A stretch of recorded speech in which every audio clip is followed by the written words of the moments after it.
Olá, boa noite, bom dia ou boa tarde, de onde você estiver nos assistindo, ou você que vai nos assistir em outro horário que não seja este ao vivo.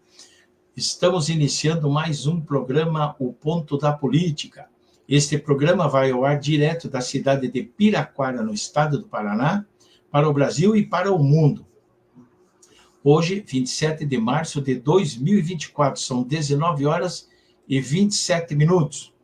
E o bate-papo, a conversa de hoje, é com Elemar Sesimbra.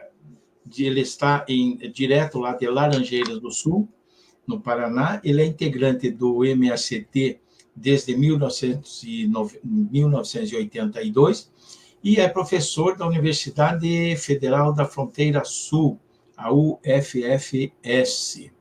Você pode participar aí desse programa com perguntas, críticas ou sugestões, né? As críticas serão sempre bem-vindas, né? E desde que sejam críticas construtivas, inteligentes, é importante a discussão, porque o MST tem história, tem trabalho a mostrar, tem história, tem produção, enfim, né? E o professor Elemar Sesimbra, que está em Laranjeira, eu dou uma boa noite para ele, e para esquentar os tamborins, já ele dando boa noite, eu Então, já boa noite, peço Chicão. para a gente iniciar o nosso bate-papo, e para que as pessoas que ainda não o conhecem, né, não conhecem o professor Elimar Sesimbra, eu peço a ele, por favor, que ele falasse um pouco sobre sua trajetória pessoal e formação acadêmica, né, antes de integrar ao MST. Isso é para a gente esquentar os tamborins, né? Eu vou colocar aqui o professor novamente aqui na tela. Deixa eu ver, está aqui. Está aqui. Só um momentinho aí, pessoal. Vamos ver se vai dar para... Deixa eu tirar um comentário impróprio aqui. Excluir. Vamos lá. Adicionar, está aí. Aí. Então, boa noite, professor. É com você. Enquanto você dá boa noite e responde a pergunta para a gente aquecer os tamborins, aí eu vou postar aqui no meu, na minha página pessoal também. Valeu? Um grande abraço para você. É com você. Boa noite, então, Chicão, aos teus ouvintes e também quem assiste esse teu trabalho aí no YouTube, né? Via internet, né? Eu sou Elemar do Nascimento Sesimbra, né? Eu sou gaúcho de nascimento, né? Na cidade de Três Passos, no Rio Grande do Sul. Meus pais eram pequenos agricultores, né? E eu fiquei estudando vários anos. Claro, primeiro numa escola dessas multisseriadas no interior, onde inclusive foi a comunidade que fez, porque não havia escolas, né? Aí, mais tarde, eu entrei no seminário dos franciscanos, né? E estudei em Três Passos, no ensino fundamental, o científico em Taquari, no Rio Grande do Sul. Depois eu fiz faculdade de filosofia, em Viamão, na Faculdade Nossa Senhora da Imaculada Conceição, e fiz 2 anos de teologia na PUC. Nesse tempo que eu estudei em Porto Alegre, eu já comecei uma atuação, vamos dizer assim, militante e pastoral, porque era também uma atividade pastoral dos franciscanos, né? Acompanhamento a movimentos sociais. Os que já estavam surgindo naquele período, ainda era ditadura militar, mas o campo brasileiro já estava se organizando, estava se mexendo, digamos assim, em busca de uma inclusão social, de um espaço na sociedade brasileira, né, que a modernização da agricultura excluiu muita gente. E também atuei nas periferias de Porto Alegre, também nas pastorais sociais, nas comunidades de base, nas associações de moradores, né, no movimento estudantil como estudante, né? Então, um tempo em Porto Alegre, e aí vem o meu engajamento com o trabalho com os camponeses, seja no movimento sindical dos trabalhadores rurais. Acompanhei também no começo a organização dos movimentos atingidos por barragens, mulheres agricultoras, né? E do movimento Sem Terra. Eu fazia trabalho voluntário na secretaria, né? Que se sediava lá em Porto Alegre, E mais tarde, quando me desvinculei dos franciscanos, eu segui ainda por um tempo fazendo o trabalho pastoral conjunto, mas comecei a me vincular mais na reforma agrária, isso já indo para o ano de 1988, 89. Né? Depois percorri o Brasil, né? Fiquei um tempo no Nordeste, fiquei em São Paulo, acompanhei muito formação de lideranças, associações, cooperativas, né? E acabei vindo para o Paraná em 93, acompanhando aqui a região centro, mas continuei seguindo várias atividades nacionais de formação de liderança e também na América Latina com a Via Campesina Internacional, né? Que é uma espécie de articulação dos camponeses do mundo. A Via Campesina foi fundada a partir dos anos 90, né, e se desenvolve, está em 80 países, né, e tem mais de 160 organizações de camponeses indígenas, quilombolas. Então, atuei também em muito intercâmbio, muitos intercâmbios em vários continentes, né, e também no trabalho de formação na América Latina, principalmente. E estou aqui na Você, região, depois voltei a estudar e me tornei professor aqui nessa universidade. Né? você é professor do que mesmo?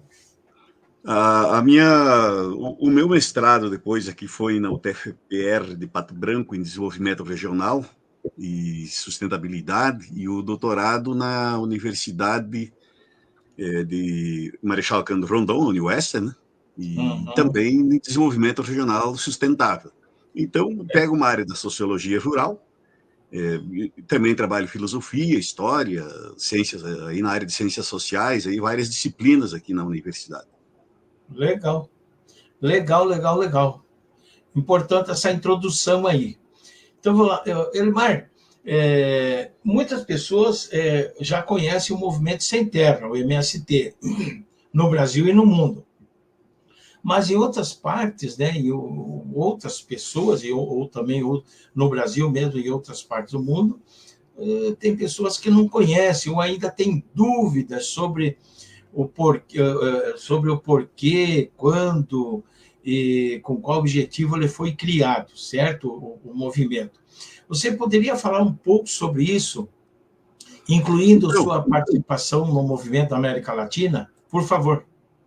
sim, Chicão, claro, e também te agradeço muito esse espaço, né? Porque sempre é uma oportunidade para estar expondo as ideias e opiniões, enfim, as organizações. Veja bem, Chica, o Movimento Sem Terra, ele se forma num período histórico em que se moderniza a agricultura brasileira, né?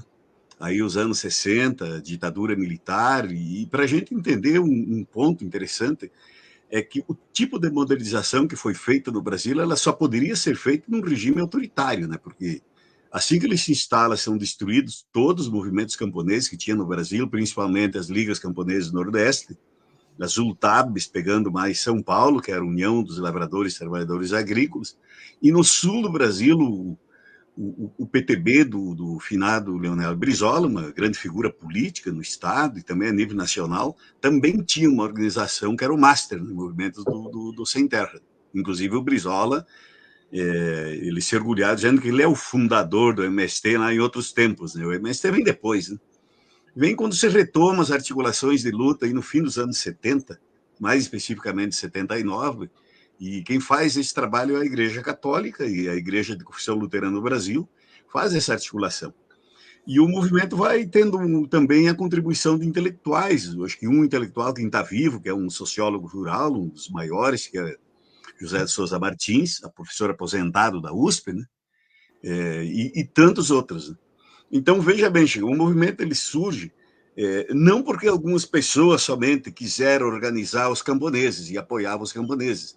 É que há uma realidade concreta, material, né, de exclusão do campesinato. Quando modernizou a agricultura, os preços das terras ficam exorbitantes, famílias com muitos filhos, né, muitas grandes obras, né, principalmente hidrelétricas, aqui no Paraná, Itaipu, Passo do Real, em Passo Fundo, e outras situações vão gerar muitos expulsos das terras, né, que pouquíssimo recebem indenização. Aqui nessa região de Laranjeiras tem a hidrelétrica do Salto Santiago, também desalojou muita gente. Né?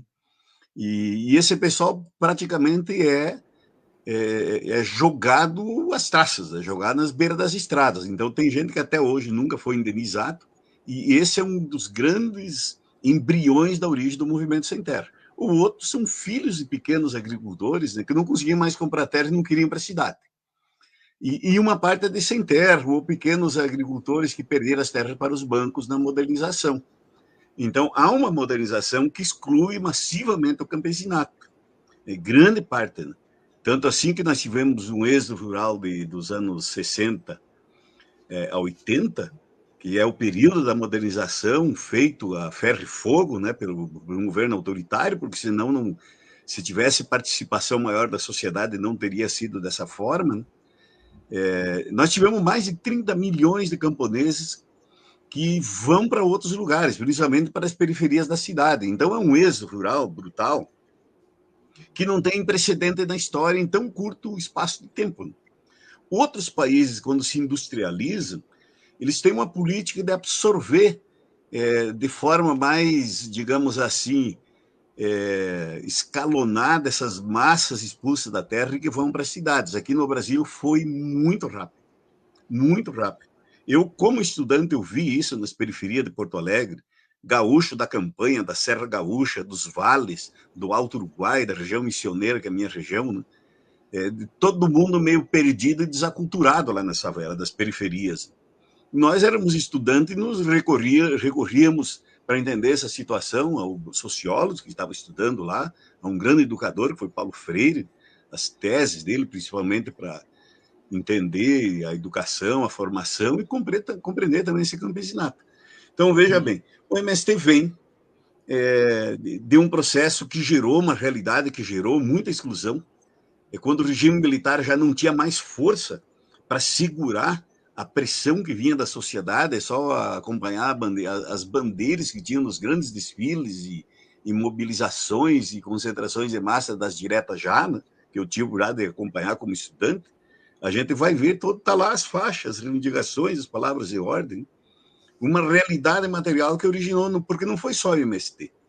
Foi o movimento sindical dos trabalhadores rurais do campo, o sindicalismo urbano se renovou, tiveram que admitir novamente os partidos de esquerda, de centro-esquerda no país, né? Então foi um momento de grande dinamismo na sociedade brasileira, que o movimento também surge nesse processo, né? Ah, perfeito. Deixa eu ver aqui, o Décio Maicote. Boa noite, meu amigo Chicão Sumavila. Aqui ele diz aqui também, boa noite, meu amigo. Boa noite. Obrigado pela presença aí, meu chapa. E eu quero pedir para vocês que estão nos acompanhando, mas que não comentam aqui, etc. e tal, que vocês puderem compartilhar essa live, né? A gente agradece muito, porque mais pessoas ficam sabendo das colocações, das histórias, das falas, dos comentários dos nossos convidados. E hoje é um convidado muito especial, né? Que é o professor Elemar Sesimbra, né? Que ele está falando aí sobre a história do MST, nós vamos falar sobre mais coisas aí. O título até desse programa é Por Dentro do Movimento Sem Terra, com Elemar Sesimbra, né? E você também pode se inscrever em meu canal no YouTube, que depois eu subo essa entrevista, esse bate-papo para o YouTube e para o LinkedIn, para o Twitter, enfim, para as redes sociais. E lá no YouTube estou como TV O Ponto da Política, né? E as perguntas, caso alguém queira fazer perguntas, ao vivo, é evidente, pode entrar aí na página blog do Chicão Sumavila no Facebook, e elas serão mostradas aqui, como eu acabei de mostrar os comentários aqui do Dércio aí, tá? Mas é isso aí. Elimar, o MST, ele passa, né, desde sua criação, momentos difíceis, né? Desde a sua formação. E é considerado um movimento radical, comunista, etc. E sofre fortes represálias, né, das forças de segurança pública e midiática, principalmente, também, né? Quando foi, você falou aí e tal, mas quando foi a sua integração junto ao MST? Foi em 1982, né? E também o que te levou a tomar essa atitude? E se você, como é que você se sente hoje também, além de professor, integrante do MST? Então, Chico, eu comecei. De fato, tinha meus amigos de juventude lá do interior, aquela região fronteiriça de pequena agricultura, famílias com muitos filhos, que começaram a se envolver nas lutas. Eu estava estudando em Porto Alegre. Então, comecei a acompanhar a secretaria e ajudar a organizar audiências, intermediar outras conversas, não só com o governo, com deputados. E, claro, tinha uma equipe lá em Porto Alegre de estudantes voluntários, né? Era o trabalho voluntário, porque a gente estava estudando, fazendo faculdade, né? E fazia esse voluntariado. Alguns períodos de finais de semana e férias, eu ia nos acampamentos, fazia. E como nós estávamos graduando, eu tinha 22 anos naquele período, né?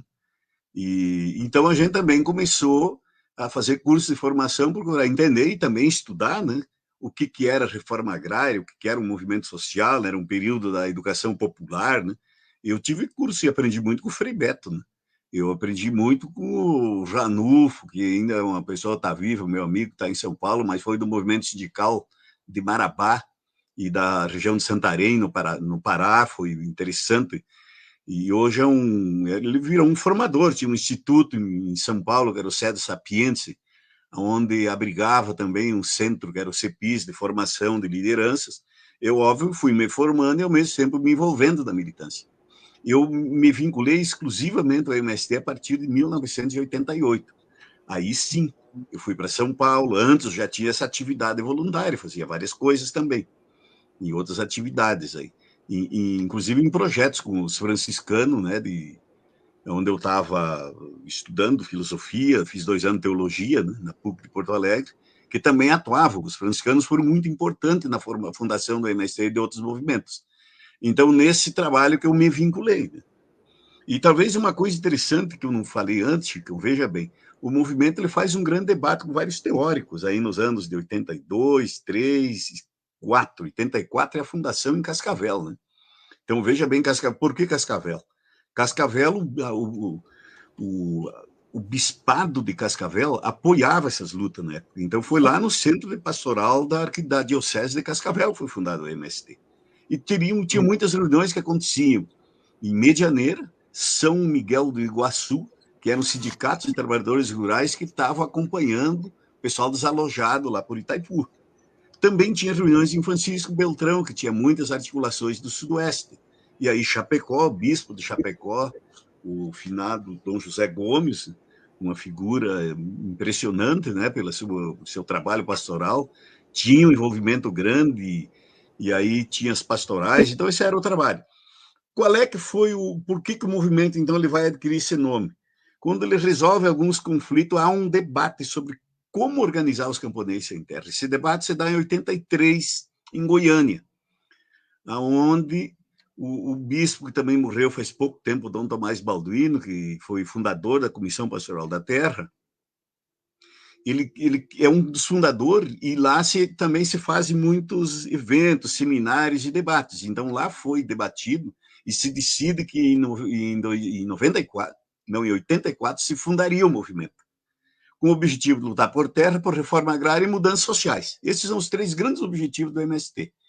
E aí, o método principal de luta que foi adotado. Então, eu acompanhava esse debate, na época era estudante, um militante estudante, voluntário, com tempo bastante limitado para atuar, mas depois, sim, com maior tempo. Né? O pessoal pegou o Estatuto da Terra, né?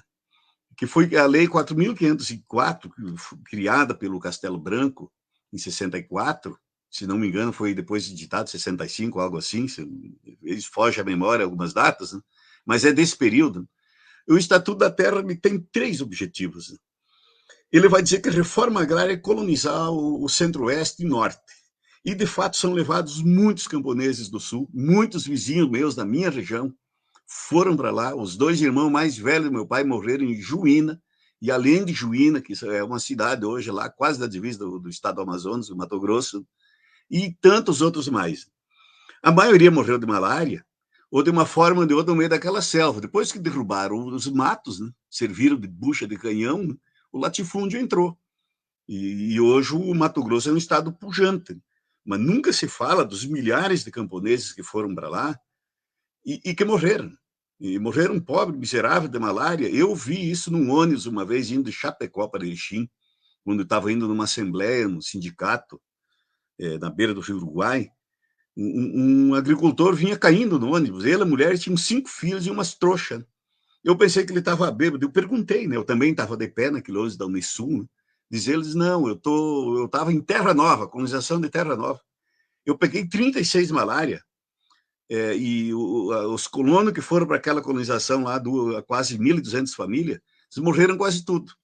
Um que outro abandonou e venderam o que puderam vender e estão voltando. Eu estou voltando para Novo Hamburgo, para a casa do meu irmão, para ver se eu me curo das malárias. Então, eu vi isso de perto, dentro do ônibus, conversando com essa pessoa. Depois eu encontrei um pastor que fez esse trabalho de levar colonos para lá, na cidade de Tenente Portela. Ele tem quase que um museu lá. E produziram um vídeo que ele me deu um dia aqui, quando eu fui num seminário para discutir um campus da Universidade Federal da Fronteira Sul, na região de Três Passos e Portela, que não saiu. Mas o pessoal conta, anos depois, o resultado. Então, estão lá cidades muito desenvolvidas do ponto de vista econômico, no Mato Grosso, mas lá atrás, nos anos 70, né, muita gente foi para lá, então a gente viu isso. Então, esse era um objetivo do Estatuto da Terra. Chamou reforma agrária a colonização. Segundo objetivo do Estatuto da Terra. O segundo objetivo era forçar o latifúndio atrasado, o que a gente chamava aquelas grandes propriedades de autossubsistência, para que se modernizasse e se integrasse no novo momento da modernização da agricultura. E diga-se, modernização da agricultura significou a indústria começar a dominar a agricultura. Aqui no Brasil, a industrialização é mais tarde. E a submissão da agricultura à indústria vai se dar no final dos anos 50, 60 para frente. Então, com maquinário, sementes, insumos, defensivos, veneno, toda essa parafernália, agroindústria, né? É tudo que se chama hoje de agronegócio, que esse conceito tem 2 sentidos, né? Tirado do inglês, agrobusiness, significa todos os negócios dentro da porteira, fora, antes, depois, enfim, aí que se articulam com o agro. O outro sentido da palavra é entender o agronegócio como uma fase em que o capital financeiro, né, domina o capitalismo e domina a agricultura, controla uma grande parte das terras, controla as agroindústrias, empresas de exportação, de importação do agro. Então, é uma fase em que quem está ganhando muito dinheiro, né? Inclusive com esses bilhões que vai para custeio agrícola, investimento todo ano do governo, isso ainda fica... Veja bem, esse ano, para a safra agrícola desse ano, vem a previsão de entrar uns 300 e poucos bilhões de custeio e financiamento. Apenas 10% ficam com, de fato, quem está produzindo na agricultura, seja pequeno, médio e grande, que acessa isso. Que produz alimento mesmo. Para as empresas que controlam. Para quem produz alimento, é isso? Alimento é os que menos acessam, porque alimento tu tem as commodities para exportação, parte disso é alimento. Mas se nós olharmos mesmo a produção de alimento para valer para mercado, são umas 600 mil famílias. Para mercado interno, estou dizendo. Uma agricultura média, digamos assim, com propriedades de poucas abaixo de 50 hectares, mas vai de 50 a 200 hectares, depende da região aí. Aí tu tem umas outras de um tamanho maior, que é só commodities. De fato, a produção para a agricultura, o censo de 2006, 2010, por isso aí o agronegócio achava que só eles produziam, que a agricultura familiar não produzia para alimentação. E ele apontou que 70 e poucos por cento dos alimentos que vai na mesa do povo brasileiro é produzido pela agricultura familiar, né? Então isso deu um choque também. E deixa eu concluir o outro objetivo do Estatuto da Terra, diz, olha, caso o latifúndio não se modernize, e veja bem, o governo criou muitos artifícios para favorecer a modernização, inclusive o capital bancário, industrial, multinacional e de grandes comerciantes compraram áreas por esse Brasil afora, com incentivos fiscais, né, com alto subsídio, para modernizar, virar empresa rural e não mais aquele latifúndio autossubsistente que tinha. Ele tem que se integrar no mercado, na dinâmica da lógica capitalista. E caso não fizesse, aí sim caberia desapropriação. E o terceiro objetivo, tu faz desapropriação, e ameaçou com a desapropriação. De fato, faz desapropriação de terra para fins de reforma agrária, caso haja conflito, e esse conflito respingue. É muito forte no Estado brasileiro e nos governos. Então, o Movimento Sem Terra, no debate que se faz lá com intelectuais, a partir de 83, 84, vai definir um método de ocupação como o principal método. Porque se não gera um conflito, como está lá no Estatuto da Terra, que prevê, não se resolve a questão agrária. E dos quase 3 mil assentamentos que tem no Brasil, não tem 2% feito por iniciativa de governos. Eles todos resultam do conflito agrário, porque o Estatuto prevê isso. Então, o governo corre atrás sempre. Então, de fato, nós não temos uma reforma agrária para valer, uma política de assentamentos. Não é nos moldes. Reforma agrária é uma reforma capitalista, burguesa, né? Das burguesias industriais da Europa, Estados Unidos e outros lugares. Né? Mas aqui, por outras questões que podemos conversar, o capitalismo brasileiro independente prescindiu da reforma agrária. A nossa burguesia industrial ela está muito associada ao latifúndio, à oligarquia rural, portanto, não interessou, mesmo para esses setores aí, fazer uma reforma agrária como se fez na França, se fez na Inglaterra, se fez na Alemanha, se fizeram em muitos outros países. Né? Então, essa é a questão. Tu tem um movimento criado nesses entremeios da sociedade brasileira. A sociedade brasileira, como ela está estruturada e organizada nas suas políticas, é que explica o MST. Ele não é só derivado da subjetividade ou da vontade política de umas pessoas. Né?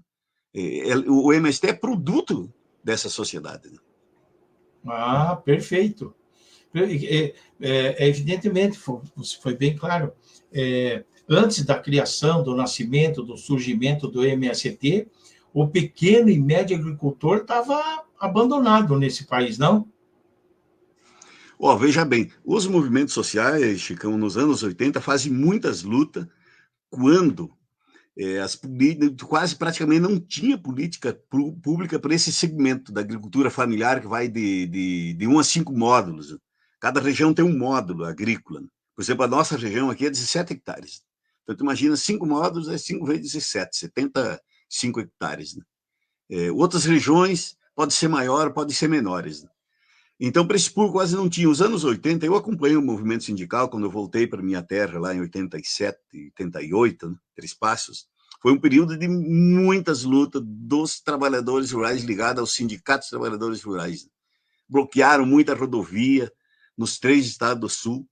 Daquelas mobilizações ali, conseguiu se colocar muitas coisas na Constituição de 88. Eu lembro que ainda eu não tive em Brasília, mas tinha um acampamento de 10 mil agricultores do Brasil inteiro, onde juntou a MST, juntou a Confederação dos Trabalhadores da Agricultura, a CONTAG, as federações dos estados e outras organizações que estavam surgindo, né? E acampa em Brasília e pressiona para que se tenham políticas públicas para o campesinato brasileiro.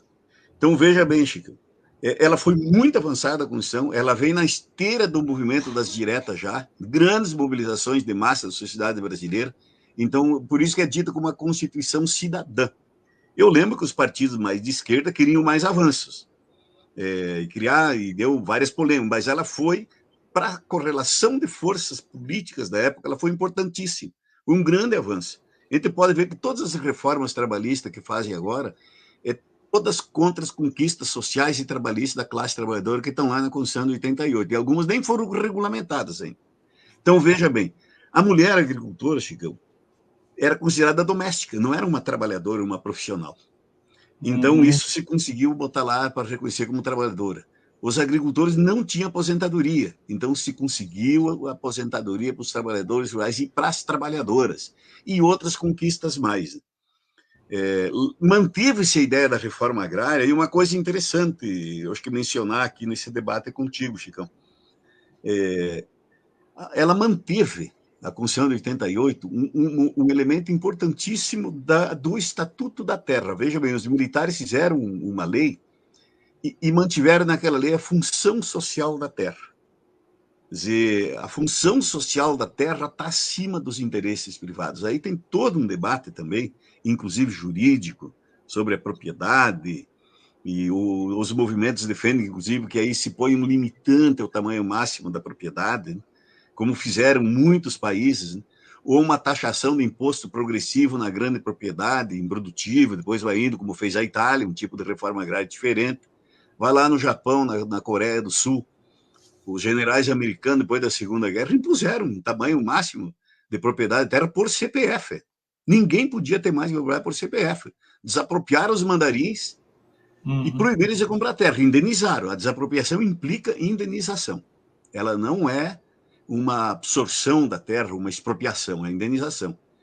Então, esses anos 80 levou com que o Fernando Henrique, mesmo em pleno neoliberalismo, ataque frontal aos direitos dos trabalhadores urbanos, terceirização no sindicato, aí nos anos 90, né? Quem se lembra em 95, quando ele botou o exército numa greve dos petroleiros, foram assassinados petroleiros a tiro de fuzil, e acho que, se não me engano, em uma ou duas refinarias, né? No campo, a mobilização dos anos 80, que seguia no começo dos anos 90, o movimento também se nacionaliza nos anos 90, para 24 estados, né? Se consegue várias leis favoráveis aos camponeses. Uma política de crédito, para a reforma agrária, o programa de crédito, o Programa Nacional de Crédito para a Reforma Agrária, o PROCER, um programa para ajudar a formar os filhos de assentado, acampado, que é o PROCER, PRONERA da educação, PROCER para a produção, e o PRONAF para a agricultura familiar. Depois continuou se ampliando quando vieram os governos Lula para aquisição de alimentos saudáveis, agroecológica, a merenda escolar, que entendemos que foi uma grande conquista, uma grandíssima conquista, que veio desse processo de mobilização, que estava estagnado pela ditadura. Então, veja bem, eu falei antes, para modernizar a agricultura brasileira do jeito que foi modernizada para atender pouca gente e gerar uma exclusão em massa, uma imensa favelização no país, isso só era possível com um governo autoritário. Era muito difícil fazer aquilo nos marcos da democracia, da participação social. Então, esses elementos também são importantes considerar, né? Esse é o contexto, né? Esse olhar, eu vejo acusa o movimento é comunista, isso é um velho chavão das direitas, né? Se nós pegar o manifesto do Partido Comunista, que eu trabalho esses temas aqui em sociologia política, ciência política, lá ele começa já dizendo quem que não é acusado de comunista na velha Europa, é do Papa ao Czar, né? Etc. e tal, né? O primeiro chavão, que os setores que não querem saber de reforma nenhuma acusam quem luta. E veja bem, até carro a gente reforma, casa a gente reforma. Antigamente se reformava muita roupa, calçado, tudo se reforma que o ser humano faz. Como que não vamos reformar a sociedade? E várias das suas questões, né? A reforma agrária é uma reforma necessária, nós temos muito necessário hoje no país. Aí envolve muitos poderosos, né? A propósito, falou que as coisas positivas aí saíram no governo Lula, enfim. Como é que está o governo Lula com o Sem Terra, com o movimento hoje? Como é que está esse relacionamento? Veja bem, há uma relação.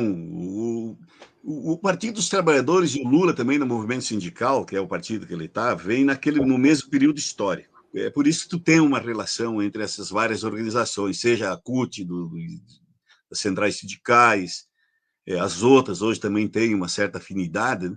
O movimento mantém uma autonomia política, ele tem relação com o PT muito forte em muitos lugares, né? Mas ele tem relação em alguns estados. Eu, quando estive no Pernambuco, era com o PMDB. No sul do Pará tinha muita relação com o PSB, né? No Pernambuco também o PCdoB no campo, né? Então, depende do estado, tem mais relação com um partido, com outro de esquerda, mantém uma certa autonomia.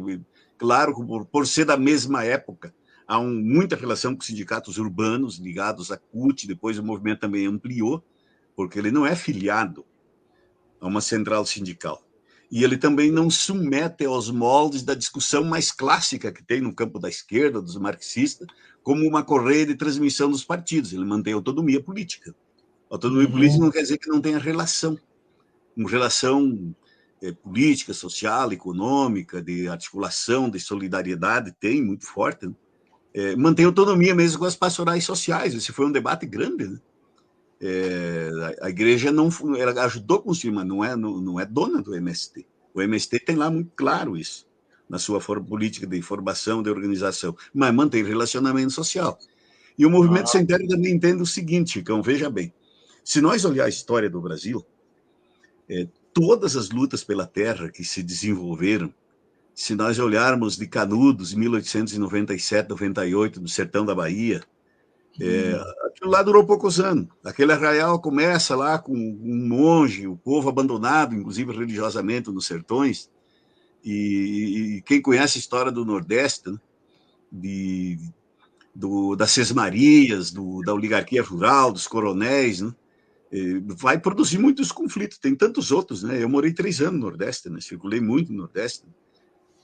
Produziu Canudos, produziu um cangaço político, inclusive tem literatura que estuda, né, na Itália, aqui no Brasil, em outros lugares, o banditismo político no campo, às vezes com viés urbano, o que foi o cangaço no sertão do Nordeste brasileiro. Ele tem um viés político, de uma estrutura agrária altamente concentrada e de relações sociais extremamente autoritárias.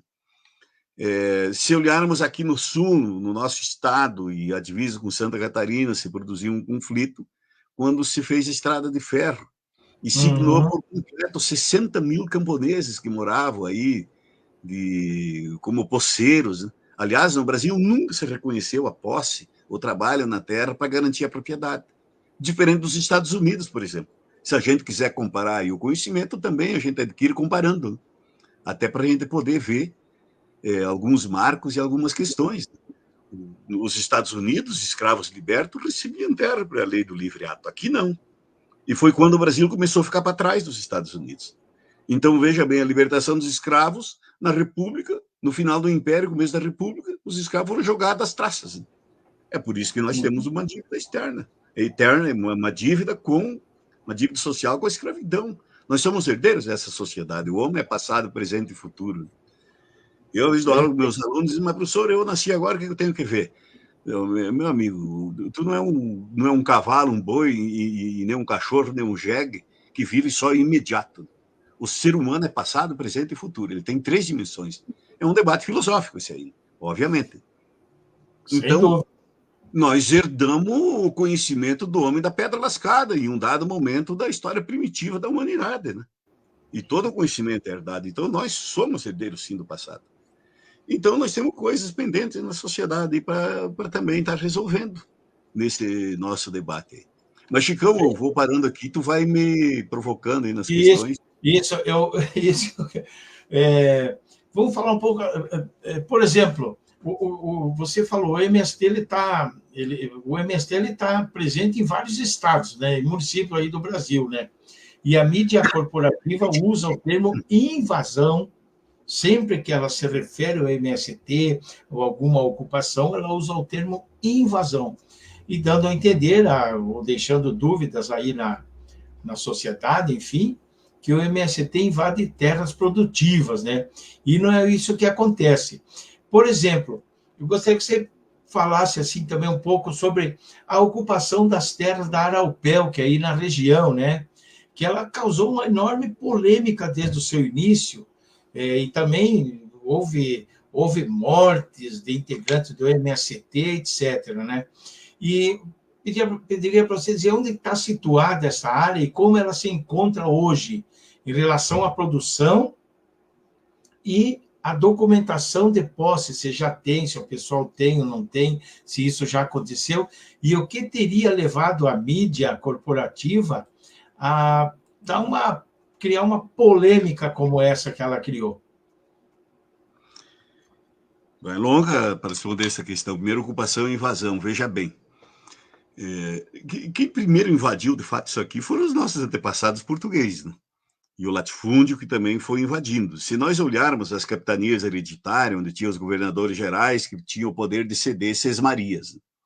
As sesmarias variavam, né? De 30 e poucos quilômetros lado a lado, uma sesmaria, tinha até 100 e poucos quilômetros, né? Então, e foram doadas, né? Elas nunca foram pagas. Né? O campesinato que aqui chegava não recebia nada, né? Ele tinha que morar de favor, e depois ele foi se adentrando nos sertões, como posseiro. E nunca teve o reconhecimento. Quando abria alguns lugares, tornava uns caminhos andáveis, digamos assim, nesses sertões, o dono de Cismaria é se expandindo. A literatura mostra isso aí. Nós temos vasta literatura que estudou, pesquisou em documentos sobre essa temática aí de como é que foi. O próprio José de Souza Martins, tem outros geógrafos, tem outros economistas do Nordeste, né? Ariovaldo Birinho de Oliveira, aí da Unicamp, tem outros lá no Nordeste que vão tratar dessa temática, dessa formação. Então, veja bem, e foi doação de Cismaria até a independência. O Paraná, inclusive, vai ter Sesmaria nessa região aqui, na região de Ponta Grossa, aqui na região de Guarapuava. Laranjeiras está em cima de uma grande Sesmaria, 92 mil hectares, que depois o Getúlio anulou. E aqui tem, no fundo, aqui ainda tem problemas, que está se tentando botar uma lápide em cima desse processo. Araupel, por que não, aqui na região, aí voltando para a região, né? Ela é formada, ela tem dois aspectos na sua formação. Uma, quando fizeram a estrada de ferro de São Paulo a Passo Fundo, que depois iria até Santa Maria, no Rio Grande, e foi concluída em 1910, num período que estava havendo grande expansão de capitais no mundo. O Lênin vai chamar isso de imperialismo, né? E as empresas precisam expandir. O Império já começa esse processo, a República segue, de fazer grandes obras de infraestrutura e vai ceder terras. Era para sair um ramal dessa ferrovia lá de União da Vitória até Foz do Iguaçu. Não saiu.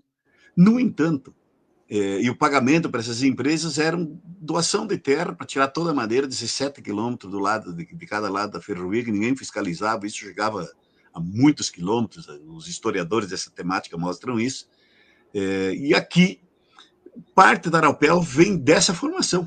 A empresa se apropriou de 52 mil hectares, se não estou enganado, 51 mil hectares, nesse formato, mas que nem foi feita a estrada de ferro, como que ia se apropriar? Então, é um documento que foi nulo. O Getúlio, quando vai criar a política de ocupar os territórios ditos vazios, mas eram territórios que tinha talvez uma população escassa, mas tinha povos indígenas, né? Vai fomentar a colonização, né? Ele vai estender a lei da faixa de fronteira, que criou muitas questões, anulou muitos latifúndios aí nessa região. Aqui pega até o município de Candóia, nossa região, Araupel toda fica dentro. E então sabia-se desse problema documental da Araupel desde anos. A outra metade dela, o Pinhar Ralo, que tem uma disputa grande aqui que também é 49 mil hectares, para anular igual foi anulada as outras. O juiz que tomou a iniciativa de anular foi o Eduardo Appian. Ele era juiz federal em Cascavel quando foi feita a terceira ocupação na Araupel. A primeira foi desapropriada de 7 mil hectares em 96. Na sequência, mais 10 mil hectares, tudo aqui em Rio Bonito, do Iguaçu. Depois houve mais uma ocupação nessa área que foi anulada, a propriedade lá em 99, que chamava Acampamento da Bacia, e em 2003 foi feita outra numa área denominada Silo, todas cercando quase que a cidade de Quedas. Então, todas elas... Elemar, sim. Desculpe, só para uma informação rapidinho aqui, depois continua. A Araupel é a empresa de quê? Para quem não conhece, quem não sabe, o que a Araupel fazia? Veja bem, era uma empresa madeireira. Ela já estava desenvolvendo a agricultura numa parte. E eram de duas famílias do Rio Grande do Sul, Jacumeta e Marudim, e ela foi bancada no começo para o Banco Maisonave, lá de Porto Alegre, que hoje não existe mais, né, que faliu, né? E vieram naquele momento que o governo militar garantia para muitas empresas investimentos em empresas rurais. Então, eles vieram aqui para o ramo da madeira, né? Também tinha alguma parte de agricultura, né? No processo de lutas que começou aqui em 96, comandados pelo MST, muitos poceiros vinham nos visitar no acampamento e mostrar documento de posse. Tinha poceiro que perdeu nas divisas com o Araupel 200 e poucos alqueires. E aí poceiros menores. Tem vários desse pessoal por aí ainda. Muitos descendentes deles já foram arrumar a vida em outros lugares, né? No processo de ocupação, aqui o movimento encontrou tocos e ranchos queimados, pé de roseira que tinha quase 20 metros de altura, que subiu nas árvores, encontrou até cemitério clandestino. Então teve muito conflito aqui. Então era uma região que o campesinato sonhava e temia. O presidente Figueiredo desapropriou esse latifúndio em 1980. Esse documento está dentro do INCRA. Eu tenho uma cópia por aqui, que eu consegui, né? E depois eu consegui uma vasculhando na internet, né? ele foi desapropriado 84 mil e poucos hectares no ano de 85 e não foi adiante. Né? Depois houve uma ocupação organizada, assim, não pelo MST em 84, eles foram despejados. O MST está sendo fundado em 84 em Cascavel. Então, ele não está nesse processo. Depois, sim. Aí sim se articula. Então, a primeira grande ocupação foi em 96, um trabalho aí de mais de ano que juntou 3.200 famílias, mais de 12 mil pessoas. Aí houve uma sequência. E em 2003, quando se ocupa aquela área, os juízes locais se declaram ineptos para julgar e diz que era um problema federal e é jogado para a Justiça Federal de Cascavel. Nós solicitamos que o juiz viesse ver o latifúndio, e ele veio. E eu estava lá no acampamento, claro, porque sabia que o juiz viria, ia trazer um promotor público federal, mais autoridades, né? E ele andou por toda a área, mais de 3 horas. E depois chegou, teve um ato no acampamento, e ele não queria falar, depois acabou falando bastante, né?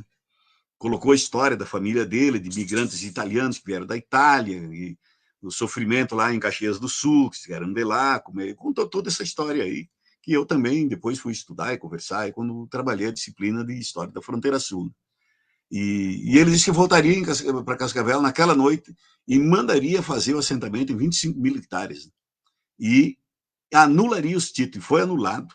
Depois o INCRA fez o estudo da cadeia dominial, deu como área nula, manteve-se a nulidade no TRF4 em Porto Alegre, numa votação, não deu, ela deu para trás, mas depois fizeram uma outra votação com mais juízes presentes, então ela foi anulada, ela está em Brasília. Nesse tempo, o que se discutiu? Que se fizesse o assentamento dos 25 mil hectares e desse o resultado que desse. Se a Aeropel ganhasse, o INCRA indenizava. Senão, o assentamento já estava dado. Porque ali havia uma pressão de mais ou menos 3 mil famílias acampadas em 2 acampamentos. E no Rio Bonito do Iguaçu, que é um município que faz divisa com Quedas, e tem o Rio das Cobras, que faz essa divisa, já tinha 27 mil hectares de assentamentos, resultado da ocupação de 96. Então, é o Celso Furtado, Marcos Freire e 10 de maio. O Ireno Alves, então, tem Celso Furtado, não, Ireno Alves, que era um companheiro que morreu no acidente, que coordenou essa ocupação em 96, são 900 famílias, 17 mil hectares. Para arredondar, 16, quase 7. Aí 10 mil hectares, é o Marcos Freire, homenagem ao presidente do INCRA, que teve seu avião, foi feito alguma coisa e caiu, e ele acabou morrendo lá no sul do Pará. Né? Eu lembro então foi homenageado ele com esse nome aqui, o Marcos Freire. E aí, quando o juiz anulou aquelas 25 mil hectares em queda, sobrou mais 1.700 no Rio Bonito, por isso tem um outro assentamento 10 de maio. E queda saiu o Celso Furtado. E em 2014 e 2013 se retomam as lutas nessas áreas. Aí. E se pede a extensão da nulidade por resto das áreas em quedas, inclusive em umas áreas que a Aeropel tinha vendido. Então, foi estendida a nulidade. E que agora o pessoal aguarda assentamento já trabalhando nos lotes. E uma outra área que restava aqui, que não tem nulidade, estava se pedindo, nós achamos que se... E fundo na documentação histórica vai dar nulidade, né? Que é o que eles chamam de ocupação Herdeiros da Terra, que são 22 mil hectares, mas o pessoal também está todo em cima da área.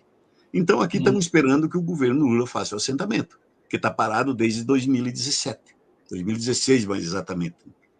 Mas foi feito, o movimento fez o assentamento por conta. Distribuiu 5 alqueires, tirou as áreas de APP, área de preservação ambiental permanente, né? E as áreas de reserva legal, que é os 20%, né? E definiu as áreas comunitárias, o pessoal está trabalhando do jeito que pode. A maioria é filho de assentados, né? Já da primeira geração. Então, aí dentro, mais ou menos, entre assentados legais, ao redor de 2.500 famílias, e que não estão legalizados ainda como assentamento, estão aguardando, mas já trabalhando na produção, tem outras tantas, quase 2.500 famílias. Né? Então, são 5 mil famílias nesse complexo da Aeropel, que produzia madeira, pinos, né? No planejamento do Paraná. Veja bem, o Estado ele fez, na época do José Richa, quando Klaus Germer, que é professor da Federal do Paraná, aposentado, foi secretário da Agricultura, então foi feito todo um planejamento da agricultura do Paraná. E essa região não cabe florestas, é uma região de terra roxa. Né? Tem lugar que os solos têm 2 metros de profundidade, quase a camada de humus. Né? Então, estão entre os melhores solos do mundo. Então, é solo para Terras agricultura. férteis mesmo. Exatamente, muito férteis. Aqui começa as terras roxas, que vai para o oeste, Paraná, vai até Mato Grosso do Sul, entra um pouco em Assunção, vai quase até Assunção, no Paraguai, até metade do caminho entre Cidade do Leste, pega um pouco a Misiones na Argentina, o Sudoeste, são terras muito produtivas. Não é por nada que o oeste do Paraná tem um agronegócio mais desenvolvido, não só do Paraná, e nem só do Brasil, é o agronegócio mais desenvolvido do mundo, porque ele é diversificado e baseado na agricultura familiar e alguns médios, e pouquíssimos grandes, né? Mas tem uma grande diversidade de produção já, tudo agroindustrializado, com grande exportação. Então, aqui nós temos uma produção também muito grande nessa área da Araupel. Nós não temos agora toda a área, mas só no Ireno Alves, alguns anos atrás, foi feita uma estimativa aí de mais ou menos 2 milhões de sacas de grão por ano, né? Por vários anos, em Rio Bonito do Iguaçu, a maior produtividade de soja do Paraná foi dentro do assentamento.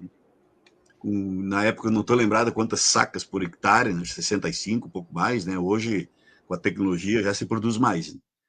Então, hoje está atendendo. E abriu um precedente jurídico também, que é anular a terra. Foi um dos poucos lugares que se anulou terra. Que se revisitou os documentos históricos, se descobriu onde estavam as grilagens. Aí estão as invasões de terra, Chicão. E que o movimento define. Ocupação é tu ocupar uma terra que não está produzindo. E veja bem, tem um acordo do Judiciário, do Superior Tribunal de Justiça, onde ele define que ocupação não é crime. Ocupação é um método correto que os camponeses usam para que o governo cumpra o que está na lei, fazer reforma agrária quando a terra não é produtiva. E lembrando que a terra tem uma função social no Brasil. A propriedade privada não está acima da função social da terra. Está lá na Constituição de 88, já estava no Estatuto da Terra de 64. Então, isso é um elemento importante, é um fator muito progressista da legislação brasileira. Porque a terra não é, veja bem, aí aí dá para fazer um debate grande. Tem um professor aí da PUC, o professor Carlos Marés, meu amigo, e uma figura extraordinária, né? Aí em Curitiba, né? Que ele trabalha essas questões aí. Como jurista, como um cara respeitado no mundo, é um nome respeitado no mundo, o professor Carlos Frederico Marés. Ele tem trabalhado e mostrado isso. A terra, ela é um bem natural. Ninguém produz terra. Quer dizer, nós produzimos aqui o celular, o computador que estamos falando, digo nós, a humanidade, né? Os trabalhadores. Produz caderno, livro, casa, estrada, fábrica, carro, avião. Tudo isso é produto do trabalho humano, mas a terra não é produto do trabalho humano. Então, cabe. E é o que o Movimento Sem Terra reivindica, junto com a Comissão Pastoral da Terra e outros setores. É preciso ter uma legislação diferente sobre a questão agrária. Porque ela não é igual às demais formas de propriedade. Ela tem essa particularidade. Aonde que vão as gerações posteriores? E nós temos que entender aquilo da sabedoria indígena. Essa terra está emprestada para a nossa geração. E nós temos que deixá-la muito bem para gerações futuras. Onde é que eles vão? Se está toda cercada. Né? Então, desculpe. Deixa eu ver aqui. Leocir Ramos está curtindo aqui, o Mário Sérgio Simões, a Branca dos Santos. Deixa eu ver aqui mais a Dide Moran também está aí conosco. Muito obrigado pela presença aí, Dide Moran, e o pessoal que está curtindo, outros que estão assistindo. E não estão comentando, então. Mas nesse assentamento, especificamente, falando aí da Araupel, né, qual o principal produto produzido ali? É agricultura familiar, é soja, é trigo, não sei se produz trigo aí. Como é que é isso? Veja bem, a reforma agrária ela está numa totalidade maior que é a agricultura brasileira aí das commodities e também da produção diversificada. É fato que a agricultura familiar é a única que consegue produzir diversificada. Veja bem, nós chegamos a organizar feiras de agricultor ali na cidade do Rio Bonito e aqui na região, e às vezes vai aos trancos e barrancos, dependendo da situação, mas a gente já fez pesquisa que o pessoal trouxe 62 tipos de produtos diferentes. Posso estar até enganado se é 62, 3 ou 4, mas é mais de 60 de produtos produzidos no assentamento diferentes. É óbvio que tem uma grande produção de soja, por isso que não é só a grande propriedade, os grandes proprietários que produzem soja. A agricultura familiar produz grande parte da soja brasileira. A agricultura familiar produz grande parte do milho produzido no Brasil, né? Os assentamentos estão nessa. Aqui se produz leite também, bastante leite, cresce muita produção de leite. Se produz muito feijão nessa terra. É uma terra muito boa, né? É uma terra que, se tu vier aqui no mês de janeiro, quando está tudo brotando, tu vai ver uma produção assim, espetacular, né? De mandiocais, batatais, né? O soja, milho, feijão, aí gado de leite, né? Há uma produção muito grande aqui. Eu não tenho agora dado certo, porque todo ano isso está se modificando, né? Mas hoje aqui na região, estendendo um pouco mais com a agricultura familiar, já cabe em grandes indústrias de leite, tanto assim que está se instalando uma lá de Minas e em São Jorge do Oeste, uma mega indústria para produzir derivados de leite. Aqui estamos discutindo parcerias com a China, né? Na nossa região. Isso tudo para atender o MST, a produção dos assentamentos. Não vende na região. O pessoal vende no comércio regional. E na época da pandemia, aqui nessa região, se arrecadou carretas e carretas de alimento que foram distribuídas aqui, nas periferias daqui, de Guarapuava, outras cidades, né? Se arrecadou muito. O pessoal tem esse entendimento. Porque qual é que é o entendimento que se tem no MST? O MST ele é produto da sociedade, e o MST, nos momentos mais críticos, como do período Collor, e no segundo mandato da FHC, quem, de um certo modo, salvou o MST foi a sociedade brasileira. Então, o MST ele é grato, ele tem que ser grato. E nós trabalhamos o conceito de solidariedade, Chico. Solidariedade é um conceito nascido dos proletários expulsos da Alemanha, da França, naquela época, e de outros países, né? Que ele é um conceito que tem mais conteúdo que a mera caridade. É óbvio que tem que se fazer caridade em situações difíceis, né? Inclusive, é um conceito disputado hoje pelo neoliberalismo, algumas políticas, mas solidariedade tem a ver com esse sentimento mais profundo do ser humano pelo outro ser. Quer dizer, ele está muito ligado também à mensagem central das religiões, né? Nós não podemos descolar a solidariedade desenvolvida na classe trabalhadora com o conceito cristão de amor ao próximo, que é muito mais que caridade, né? Porque meras políticas, o próximo tem que olhar a alguém que pode se fazer gente pelo trabalho. E aí que está a questão da reforma agrária. Tu garanta o trabalho, que no nosso entendimento, e se nós olhar na teoria, na filosofia, o que fundamenta a sociedade e o ser humano? É o trabalho. O que tem ao nosso redor que não tem a mão de um trabalhador? Então, o trabalho é a questão mais central, que, no nosso entendimento, um governo tem que garantir. Uma sociedade tem que garantir o direito ao trabalho.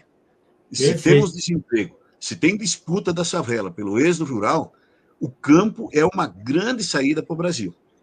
E é um dos poucos países do mundo que tem muito camponês, que ainda tem um resto de camponês que está lá nas periferias e que toparia voltar. Nós temos muita gente aqui que voltou da cidade, que já era camponês. E nós temos muito brasileiro que voltou do Paraguai, dos brasiguaios, que foram usados também lá para desmatar o Paraguai no período da ditadura. Foi um acordo dos militares brasileiros com o general Stroessner. Não sei se era general, era presidente do Paraguai, né? Era o general Stroessner. Exatamente, foram milhares de famílias brasileiras e só alguns grandes que formaram latifúndio lá. A grande massa depois gerou um conflito com os próprios camponeses do Paraguai, que foram expropriados, e hoje tem movimentos fortes. Eu conheço o Paraguai, estive muitas vezes lá, né? Já falei das minhas andanças na América Latina, com os movimentos ligados à Via Campesina, né? Internacional, e conheço um pouco essa realidade lá. E temos literatura também produzida sobre essa situação. Então, aqui na nossa região, muitas famílias que estavam esparramadas no Brasil se reencontraram na reforma agrária. Viu, Cezimbra? Nós estamos quase com 1 hora, o papo está muito legal. Esse tema que você acabou de puxar agora aí, de camponeses que estavam no Paraguai, foram expropriados. Vamos combinar para fazer uma live falando somente do MST na América Latina. Vamos combinar. Só deixa eu ver aqui, se você tiver agenda para isso. Tiago da Costa, Anivaldino Silva. Você estava falando antes que o MST está fazendo uma parceria com a China? Sim. O Stedley já esteve lá, o Stedley é fundador do MST. Eu conheci o João Pedro Stedley em 82, em Porto Alegre. Ele é gaúcho, né? E trabalhava com o movimento sindical da Serra Gaúcha dos agricultores da uva, né? Do vinho, né?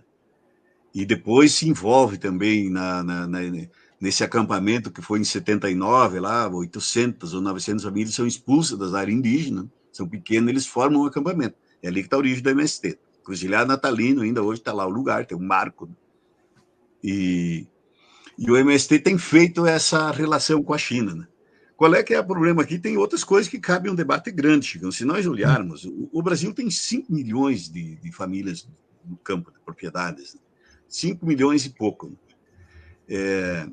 Nós não temos, ou agora começa a ter, uma indústria de maquinaria voltada para a agricultura familiar. Né? Se a gente for na Polônia, for na Alemanha, na própria China e em um monte de outros países, a agricultura familiar é altamente mecanizada. Esse tempo do cara trabalhar que nem boi de carga, que nem burro de carga, né? Esse tempo já passou. Eu sei o que é lavrar a ladeira cheia de pedra com junta de boi. Amancei muita junta de boi na minha vida. E lavrei muita ladeira lá nas pirambeiras e terra que eu gosto. Mas foi lá que eu me criei e eu sei a dificuldade que é a costeira do Rio Uruguai, né? Fronteira com a Argentina. Esse trabalho difícil, duro. Né? Eu tá lá, meu pai com 88 anos, com o joelho estourado de tanto subir e descer morro, carregando o peso das costas. Então, com a China, essa parceria visa trazer as experiências deles de máquinas, mecanizar toda a agricultura com fábricas. Eles já vão começar lá em Natal, uma governadora lá do Rio Grande do Norte, ou na região ali próximo, instalar as primeiras fábricas, já estão testando as primeiras máquinas, que são pequenas. Né? Um agricultor só compra um trator depois que ele foi usado por outro quase 20 anos. O Requião chegou a criar uma política aqui interessante, que os agricultores puderam comprar tratores, não de grande porte, né? Que veja bem, um assentado com 5 alqueires, ele vai comprar uma máquina que faz 200 hectares. Aquilo é um desperdício de potência. Mas não tem hoje, tu tem muito arrendamento, muita terceirização na propriedade, porque diminuíram os créditos nos últimos anos para a agricultura, agora deve ser retomada de novo, né? Mas não há uma indústria voltada para esse público. Outras coisas que o movimento está negociando com a China, eles querem soja convencional, pago diferencial, e se tiver orgânico, um diferencial maior ainda. Eles querem café, eles querem cacau, eles estão querendo... Tem vários produtos, eu não vou lembrar aqui agora, querem leite em pó, que criou uma classe média e também para as crianças e os idosos, porque na China não tem vaca, gado, né? É muito pouco, é raríssimo. Né? É muita gente para o tamanho daquelas terras lá. Então, tem coisas completamente diferentes daqui. Eu tive a oportunidade de conhecer a China também e visitar muitas experiências de agricultura, de agroindústria, de indústria no campo. Então, são essas parcerias que estão estabelecendo. Nós temos uma cooperativa de crédito aqui, que nacionalizamos no MST, que é a Crenor, vamos botar outro nome, que está fazendo parcerias. A China passa os recursos por dentro. Nós conseguimos trazer um amigo nosso do mercado financeiro, que é o Eduardo Moreira, que tem também... O Eduardo Moreira está junto, está auxiliando, sim, para implantar várias indústrias e arrecadar dinheiro no mercado. Né? Porque a cooperativa de crédito ela tem um fundo no Banco Central que te garante. Né? Qualquer brasileiro pode se filiar e fazer negócio. Hoje, com as tecnologias que estão aí, tu pode estar lá no fundão da Amazônia, tu tem acesso a qualquer coisa eletrônica, pode se associar numa dessas cooperativas. Então, nós temos uma aqui que seguramos, muita dificuldade, e agora as empresas ligadas à reforma agrária, aos assentamentos, são mais de 150 cooperativas no Brasil e uma quantidade imensa de associações, né? E estão todas começando a se vincular, e também os sócios individuais. Então, nós queremos criar uma potência na área do crédito, né? Queremos ampliar muito essa articulação. O movimento hoje está em quase 2.000 municípios, né? Mais ou menos são 500.000 de famílias que, ligadas ao MST, entre assentadas e vias de assentamento, né? E está próximo a 15 milhões de hectares de terra. Então, isso é significativo desses 40 anos.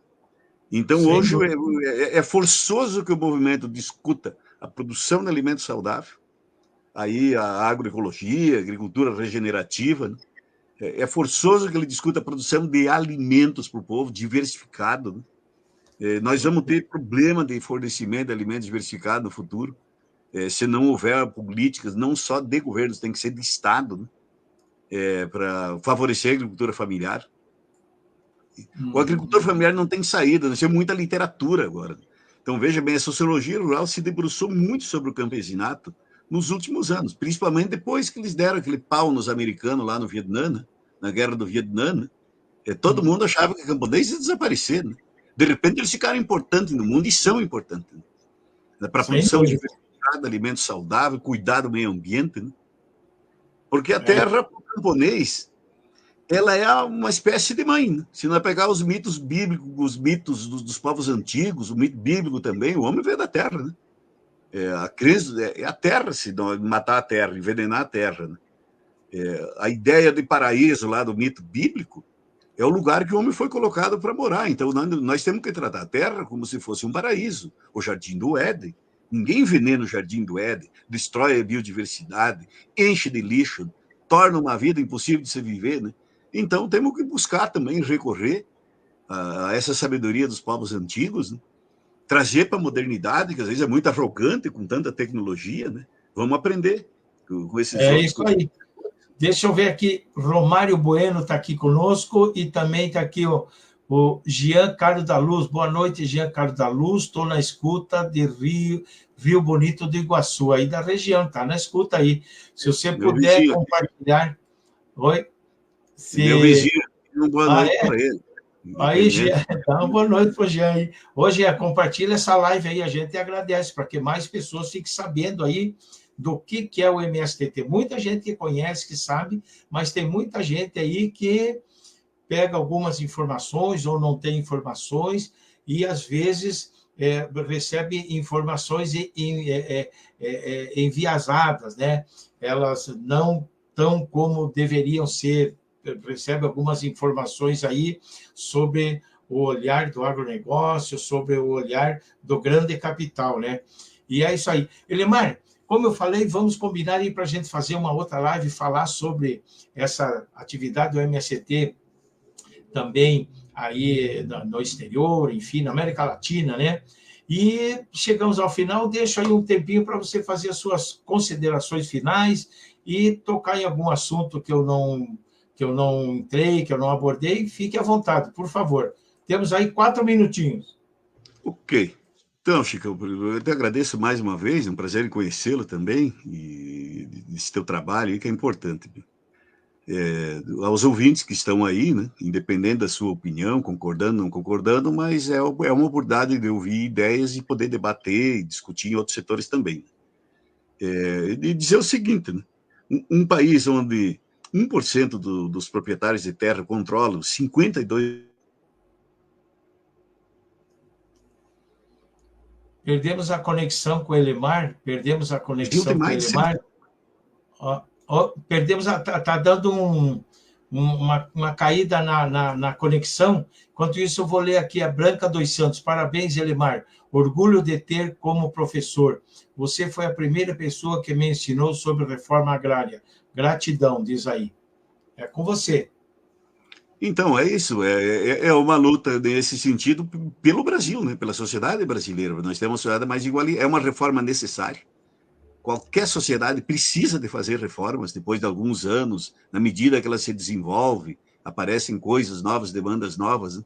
Então, a reforma agrária continua de pé, ela é válida, ela é importante, ela traz um resultado importante para a sociedade, não é só para o sem terra beneficiado, é para a sociedade brasileira. Para tu ter um país mais equilibrado e desenvolvido, né? Quer dizer, tem que se pôr um limite ao tamanho máximo da propriedade da terra. No Paraná, o movimento entende que ninguém precisa ter mais que 1.000 hectares.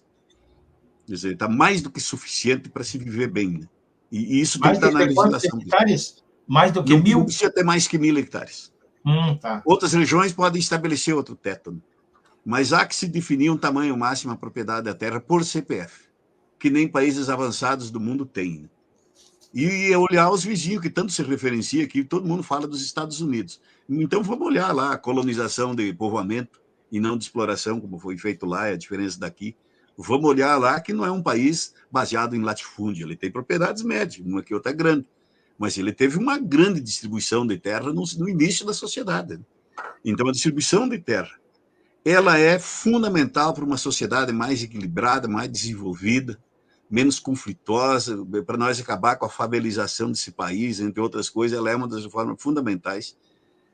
Ela é moderna, ela está na ordem do dia, né? E vai ser um grande passo para a sociedade brasileira. O movimento está tentando provar isso nesses 40 anos, né? E como eu estava falando antes, todos os outros movimentos que lutaram por terra foram destruídos em menos de 10 anos. Nós já estamos fazendo 40 anos agora, né? Porque pegou o ingrediente essencial. O movimento nasceu da sociedade, e ele volta-se para a sociedade, volta-se para um projeto de país, por isso que nos chamam de comunistas, né? Quer dizer, pensar um projeto de país é coisa de comunista, né? O Celso Furtado pensou e tantos outros grandes brasileiros pensaram, né? E que bom que os comunistas também pensem um projeto de país, sem problema nenhum. Quem que foram os grandes mártires da classe trabalhadora brasileira? Eu acho que os comunistas têm muito mais mártir que lutou para o lado do povo, provavelmente, do que as igrejas de todas as religiões do Brasil. Quer dizer, ninguém deu tanto a vida para o povo trabalhador no mundo e aqui nesse país como aqueles que lutaram por esse projeto de mudança na sociedade. É só nós pesquisarmos, irmos na literatura que nós vamos encontrar esses elementos. E que bom que tenha-se militantes na sociedade, né? Que seria da classe trabalhadora sem militantes, né? E da sociedade, né? Ela tem muito mais problemas, né? Legal, Rosilda. Eu agradeço. Um grande abraço, Chicão. A Rosilda Borges aí agradeceu também, ela curtiu aqui com a gente. É muito legal. É isso aí, então, Elemar. Vamos fazer uma posição aqui que eu vou printar uma foto para depois eu colocar no meu site. Depois eu mando cópia para você com a programação completa aí. Valeu? Fico agradecido. Estamos aí à disposição e estamos aqui para a luta, né? Nossa, quando tiver legal. força, nós vamos estar lutando por um Brasil melhor. Né? Vamos lá. Certo. Valeu, então. Valeu. Deixa eu ver, sair daqui da tela cheia. Deixa eu sair daqui, encerrar a transmissão.